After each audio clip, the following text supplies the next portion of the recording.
Stay tuned to D News channel to get more updates of Kadiri. అడిగితే వాళ్ళని చిన్న చూపు చూసి పంపించే కాలం కూడా ఉంది.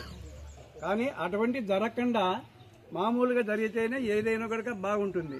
కానీ ఇప్పుడు ఈ రూపాయలు 20 లక్షలుగా 3 రూపాయల సూది 5 రూపాయల సూది వేసుకుని వస్తున్నాం.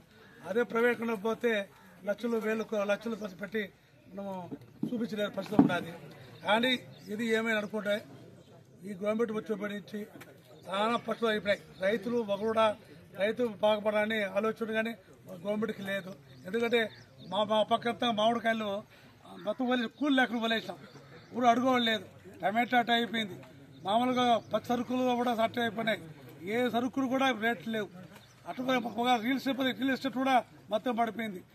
ఎందుకు అర్థమే కల ప్రజలు పబ్లిక్ కూడా డబ్బులు కన్నా వడ్డీ తీసుకునే పరిస్థితుల్లో విలేజ్ల్లో అది ఇచ్చే పరిస్థితులు లేరు. చాలా భయంకర పరిస్థితులు ఉన్నాయి విలేజ్లో కానీ టౌన్లో కానీ. ఈ కోవిడ్ వచ్చేది ఈ మాదిరి 18 నెలలకే ఈ మాదిరి అయిపోయింది. మన ప్రభుత్వం వస్తుంది. ఇది కాకుంటే ఇంతకుముందు బెల్ట్ షాపులు వైఎస్ఆర్ పాటలు జగన్మోహన్ ఉన్నప్పుడు ఎక్కడిగా లేవు. ఈ రోజు ఒక గ్రామానికి 2-3 బెల్ట్ షాపులు ఉంటాయి.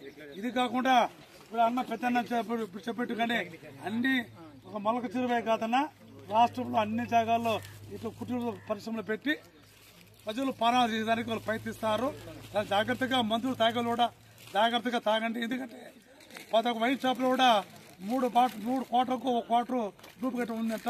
దీన్ని జాగ్రత్తగా చూసుకొని పరిశీలించుకుంటా.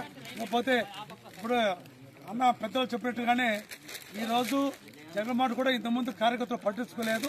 ఇప్పుడు వాస్తవమే అని చెప్పాడు.